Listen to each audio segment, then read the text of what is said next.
Uncle Samsik, the Rice Cake Episode 15, and U.S. news outlets report on turbulent events in South Korea. Kichul's Federation gathers and realizes they will be charged under the Punishment of Corruption Act. Additionally, Samsik, their fixer, remains hospitalized. Woo-suk attempts to incorporate the National Defense and Reconstruction Bureau into the plans before the National Assembly in Seoul on May 2, 1960. Woo-suk proposes eliminating the Reconstruction Bureau as a solution to the contention over seats. After leaving the hospital, Samsik goes back to his headquarters and remembers his last moments with Taemin's Justice and Kang. When Samsik pays Kichul a visit, the latter requests that he handle the Punishment of Corruption Act. Two of San's former co-workers pay him a visit, happy to learn that San will soon be leading the Reconstruction Bureau. Regarding the April 19th revolution, U.S. media indicates that South Korea has received assistance and has returned to normalcy. Both parties will share ministerial responsibilities, with an emphasis on economic growth. The Reconstruction Bureau is scheduled for a later date in the report. The new civilian head of national defense is the top priority. Yojin approaches Woo-suk in his capacity as a reporter, and he responds that reconstruction is still being discussed and will be resolved later. He brushes her inquiries away and says it's because of the civilian defense function and groups jostling for cabinet seats. Finally, she asks about coup rumors, but Woo-suk ducks out of sight. Captain Park Won-il, armed with a rifle, is reminded of the day he was questioned by General Hong over Workers' Party Directive No. 29, which deals with spies. He's getting ready to go out with honor.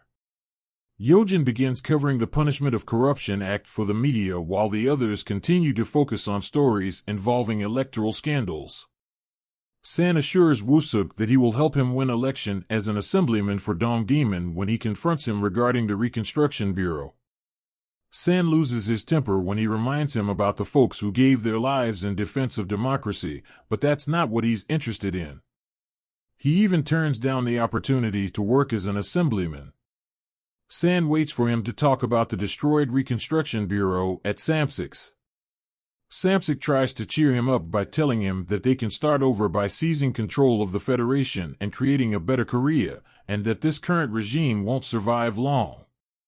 According to a different report, the U.S. government is concerned about the incoming government's decision to slash military spending since it will result in a reduction in fighting capability. According to the reports, a coup might result from this kind of defunding.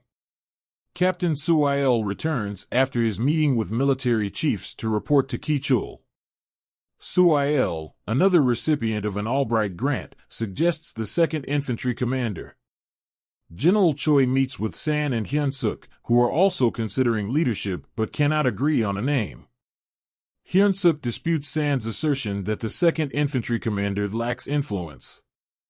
Suil, who San remembers is the son of a CEO subsidiary of Kichul's inherited company, is Hyun-suk's second pick. Samsik examines the Federation's spending and contributions to political parties. Then, when his former tail asks him to preside over his marriage to Samsik's employee, he transforms into an uncle. He hands the man a large sum of money because he is not impressed that the person doesn't even have a job.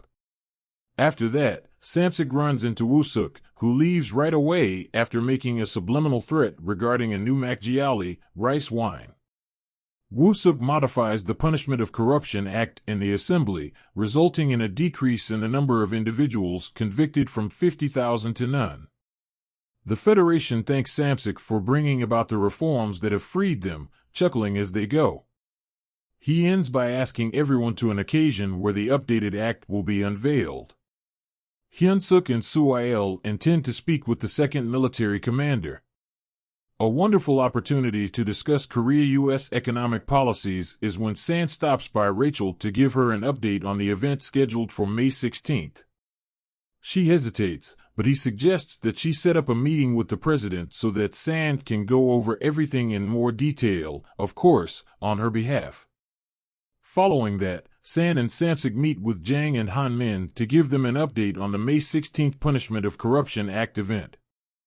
Though anxious, they persuade Jiang that there is a plan in which San would meet the president during the function.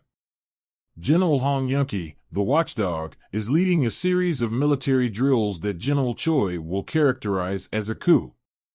Hong's task is to inquire about the 89th Division. What about the United States, though? Choi will intervene to confirm that the 15th Division will handle the call from the U.S. military to the president. Together, they strategize multiple moves, with San preventing Choi and the president from departing.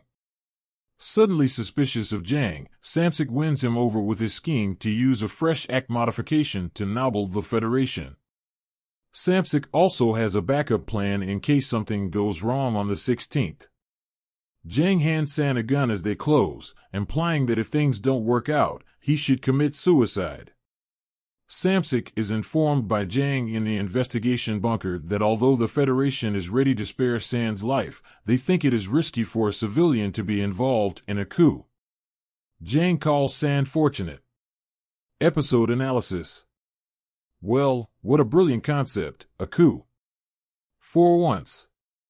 What better opportunity to intervene with a better strategy and seize total control than when the military and administration are at a loss over how to proceed?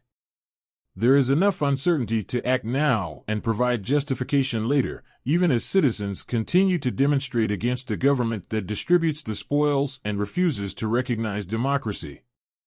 The first to notice that anything is off with their current plan and that there may be a rat among them is Kenny Samsik. Not shocking, considering how they've all been betraying, threatening, and controlling one another from the start. Naturally, there will inevitably be a chance to outwit someone. And everyone wants to be on the winning side when there is a coup. What side is winning, though? Not yet determined. Is Samsik exaggerated or correct? Which Uncle Samsik pawn is your favorite? Right now, anyone may be the culprit. Tell us in the comments section below.